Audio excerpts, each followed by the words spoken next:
Okay, first of all, I want to say if my face gets a little bit shiny in this video, it's because that the AC, I think, is broken in our house, and it's very hot.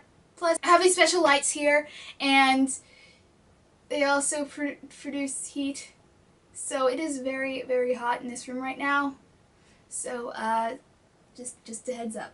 So, this is my first review, and I am reviewing Prometheus, the highly anticipated sci-fi movie from Ridley Scott, returning to his home genre, really. So, yeah, I'm gonna talk about it. Okay, so Prometheus is about these explorers who want to know, where did we come from? Really, that's the main thing about this plot. How humans originated, and a lot of different clues onto this that reveals that it's from this planet.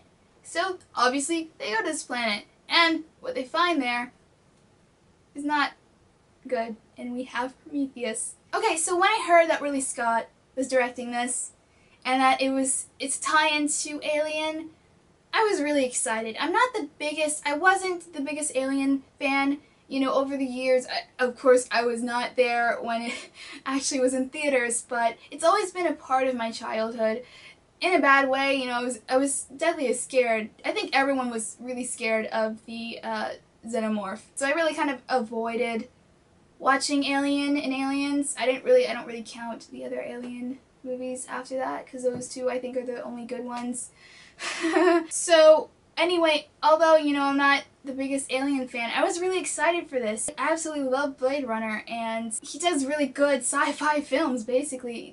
He's a great visionary. He's a great director with sci-fi, so I was really excited, and it just looks so good from the trailer.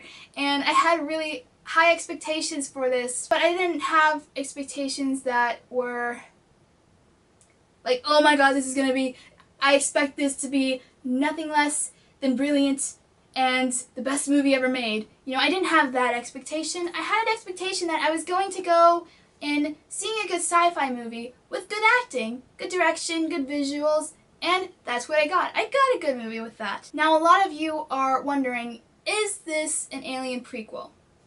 And my answer is, sort of. It's not a direct tie-in, but it's in the same universe. You recognize things from Alien, so I highly recommend you see Alien before you see Prometheus, definitely. Or just, you know, just to refresh your mind if you haven't seen it for a while. The space jockey and everything, and they do explain more of that. But they don't explain everything. They leave it really open for a sequel.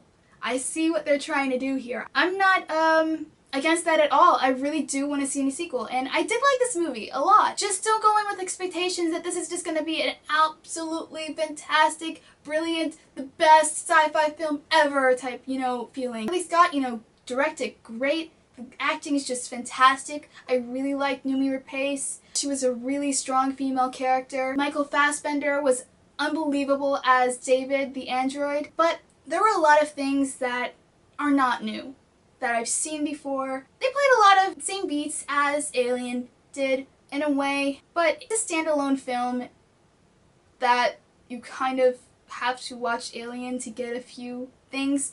It's a good film. I liked it. I really did. I thought it was very interesting.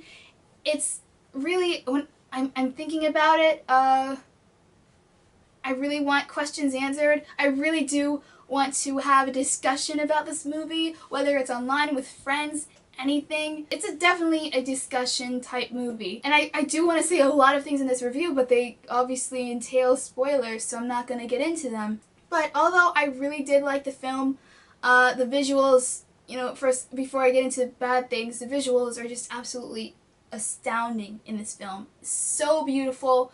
Every single shot, the way it's shot, the cinematography is just fantastic. The art direction is just absolutely brilliant. I know that they used H.R. Giger, who is the designer of the xenomorph.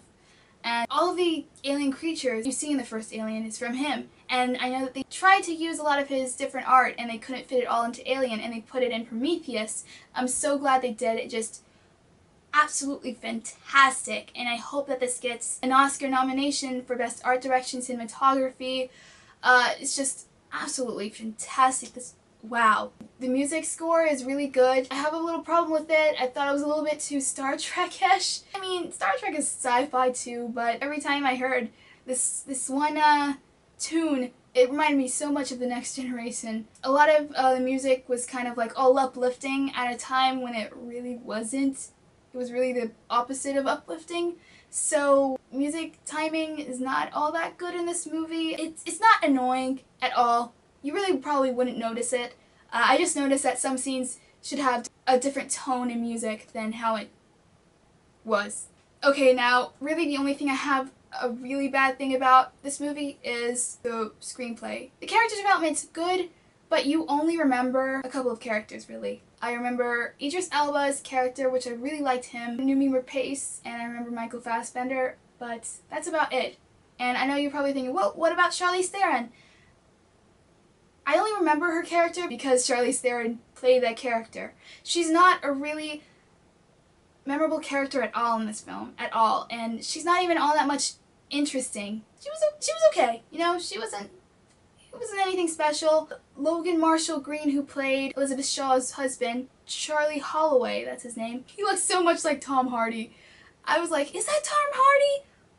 No. He did an okay job. He's definitely a poorly written character. I kind of felt bad for him when something happens, but he's not really all that memorable. Okay, so the pacing for this movie is really off. The writing part is not direction, it's not editing at all. It's just things that all of a sudden it's like really mellow and all of a sudden it's like really tense and I'm like, whoa, wait a minute, you just jumped to this? I like things to kind of build up on tension, and I just kind of like threw it in your face. Oh, tension! Oh my god, there was this one part where it was really tense, and definitely a part that I will probably remember. Definitely probably the most memorable part of the whole film with Noomi Rapace's character. Jaw-dropping scene. I was just lost for words for that scene, like, whoa. But that's really the most, I think, memorable scene, and also at the very end, which is not memorable, but I was really happy that happened. But, you know, the dialogue's okay, it's just pacing's off. There are things that they try to answer in this film, but they kind of do, but then they kind of like don't. There are things open still and everything like that. I really did enjoy this film a lot though. It's a great sci-fi movie. I saw this in IMAX 3D and it's definitely worth the money. 3D is just absolutely phenomenal. The thing I really loved, that seeing it in IMAX, it filled up the whole screen, which they barely do in a movie unless it's shot in IMAX. I don't know if it was shot in IMAX cameras, but it filled up the whole screen and I was like, ah. The things I liked outweigh the things I didn't. The development, the pacing of the story is off. There are a lot of things in this movie that I have seen again. It's definitely worth watching. Definitely watch Alien before seeing this movie, and I'm gonna give it 3.5 out of 5 stars because, you know, the story elements, the pacing of the writing part of it is just off, and that really is a big, huge element to the film, a story. And, you know, there are a lot of characters that you just don't care if anything happens to them. They're not developed well. They don't have any personalities that stand out except for the lead characters, the actors that you have seen before. So, yeah, that's my view of the movie. And I want to probably get around to reviewing Alien and Aliens. So, stick around for that, and I will have a video up with my favorite movie list and my favorite games list. I just have to kind of get it together. I take that very seriously. And just movies I really want to just review in general that might be old, but they deserve to be reviewed, whether it's good or bad. So, thanks so much. I hope this review was helpful. Definitely see it in IMAX 3D if you like sci-fi films, and if you're a fan of Alien. Just don't go in with a really high expectation that this movie is going to be the best movie you've ever seen. It's a good sci-fi movie, but it's not at all going to be a memorable one like Alien or Aliens. So, thanks so much for watching. Please subscribe, and I will see you in the next video, whatever version you'll see me as, just a voice or my face. And sorry for me looking so shiny in this video. It is very hot, so I am going to get a nice ice cold water, and yeah.